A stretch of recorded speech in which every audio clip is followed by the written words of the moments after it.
Reacting to building your home for less than $2,000. Let's have a look. Hello everyone, Florian Heise here and welcome to another episode of HeiseSays. Grab your stein of coffee.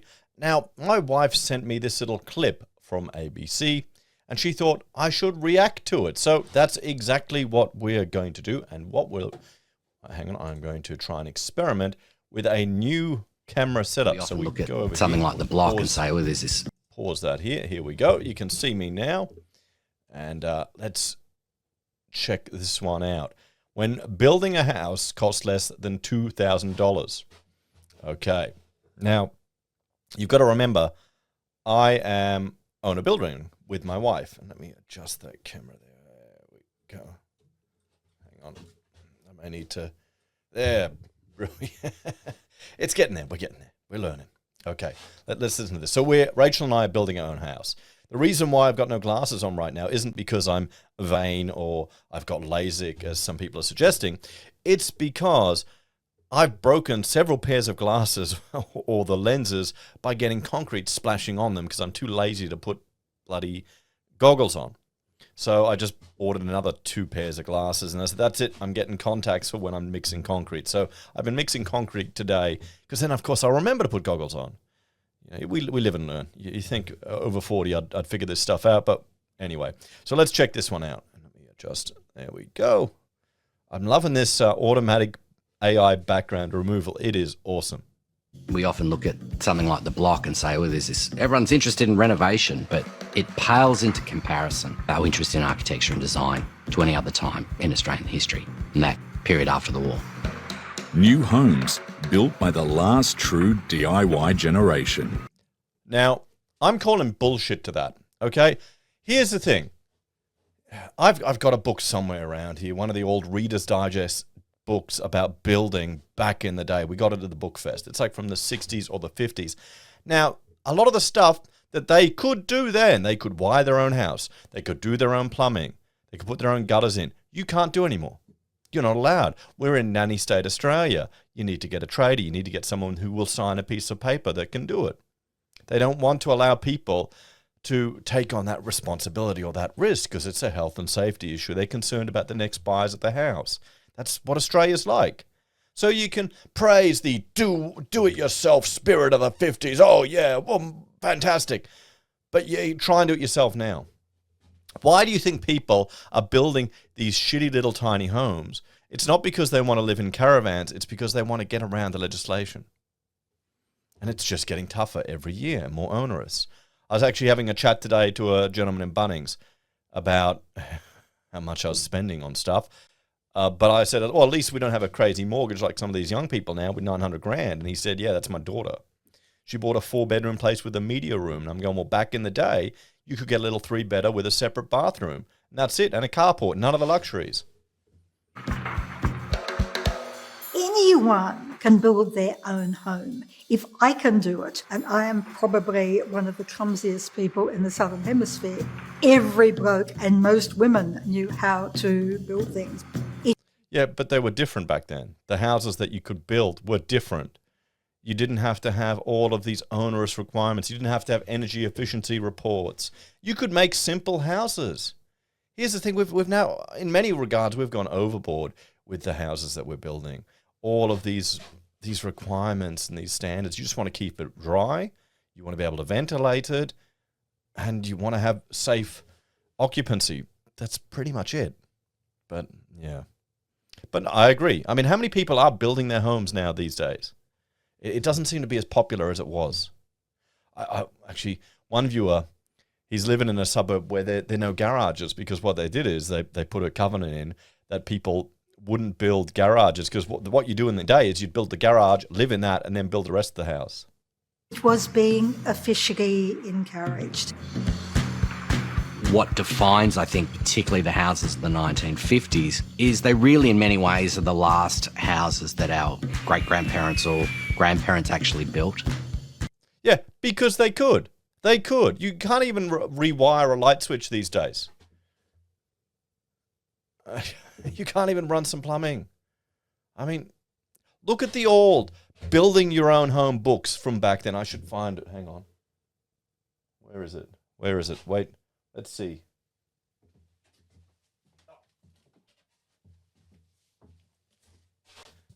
This, wait a minute, we'll jump over here to the main. This is the do-it-yourself manual from Reader's Digest.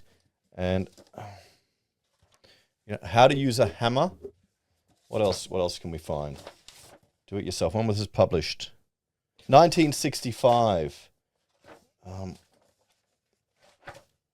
There you go. Modernize your fireplace. All the details you got in here.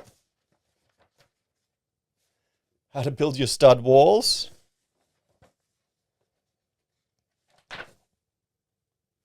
Plumbing and drainage. Okay. Tiling in here. Oh, look at this. Old school roofs. You wouldn't do this anymore now. You just get a bloody truss in, but still. Here you go. Who wants a greenhouse? Greenhouse, guys? So maybe I should do an episode where we actually go through this thing. And what's this? Oh, this is a scrap of paper I found in my house.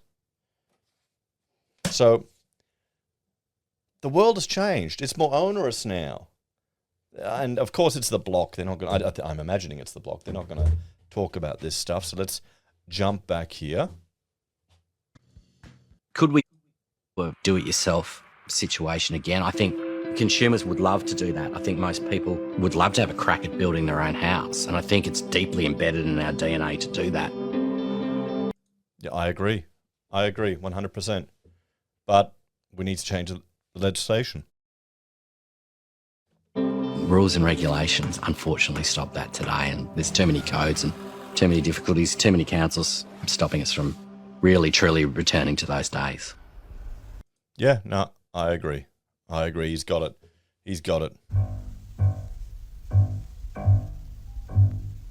Would-be owner-builders in 1950s Australia have a powerful ally. Legendary architect Robin Boyd. Well, I became an architect, I suppose, because I wasn't a good enough artist. Boyd Yep. Here we go.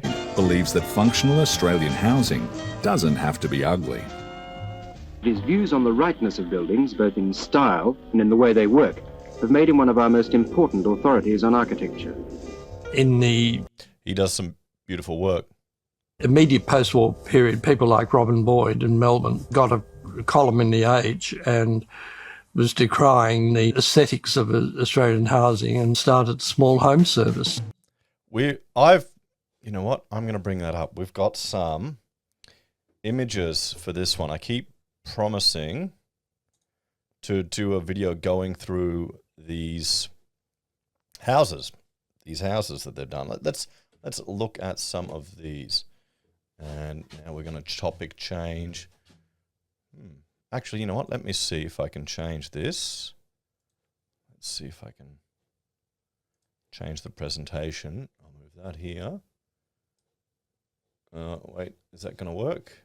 No, that isn't going to work. So what we'll do, I will stop recording and change it. Okay, so I'm going to just jump over here. These are some 60s housing designs that we have here in Australia. And this was just A.V. Jennings. These were just standard spec homes that you would get back in the day. Now, some of them I imagine would have been done by architects, others may not have. But if we, have a look at those, they're all, good little cheap, simple houses. And if we keep going, you've got here, these are some more luxurious ones. But these ones here, the from the Age, these are the ones that they're talking about, where they're starting to bring them out from the Institute of Architects. And you've got all the different styles of houses. Now, these were more expensive. You can see the estimated costs here, $4,500 £4,000 compared to the standard speckies. But they were beautiful homes too, and the cost was not that extravagant compared to some of the others. But this is what they're talking about in that video, these type of houses, guys. So we'll jump back to the video in a moment right now. There we go. Boyd launches the Small Home Service in 1947. Oh, there you go. See, I even found that. And that's kind of evolved to a service that the Institute of Architects provide. I need to get that camera a bit higher. I just bought a new arm, guys. That's why I'm playing with it. I'm so professional here. So let's keep going. Architect design plans feature in the pages of the Age news. I mean, have a look here. This is what I'm talking about. You wouldn't even get this today in a specky, a little 3-bed. It looks, is that a staircase going up? Maybe not. But external bathroom, laundry, dining, kitchen, living area. Little, small, efficient house. And you look at the ones that are coming out now, they're so much bigger. There's so much to them. Newspaper and are sold through Melbourne's Myer department store. The concept expands to New South Wales in 1953, and it's a game changer. And for a very small outlay, small number of pounds, you could buy the plans. And you can still get the plans cheap now anyway. I mean, who are we kidding? Who are we kidding? then go and build it on your block. They were really thought about for the owner-builder in mind. If they could swing a hammer, they could probably have the skills to be able to build a house. Yeah, no, I agree. That's what needs to get back to. But look at the complexity of what they're building there. They're just putting up the weatherboard. There's no sarking requirements. There's probably no Section J reports, all these other issues. What was marvellous about it, when you bought the plans, you could immediately go to your builder and say, build it. And it had cost you, the houses in those days, it most probably cost you $1,000 or $2,000. Yeah, no. We saw on the plans there, what are we looking at? $4,000 to $5,000. So, yeah. Is he an architect with our amazing budgeting skills? $1,000. Okay, so guys, let's jump over to the other camera and have a bit of a talk about this one now. So there we go. I agree with this video. I agree with some of the arguments that they're making. We need to make it easier for people to build houses. I can't see that ever happening. There's movements in New South Wales to make it even harder for owner builders.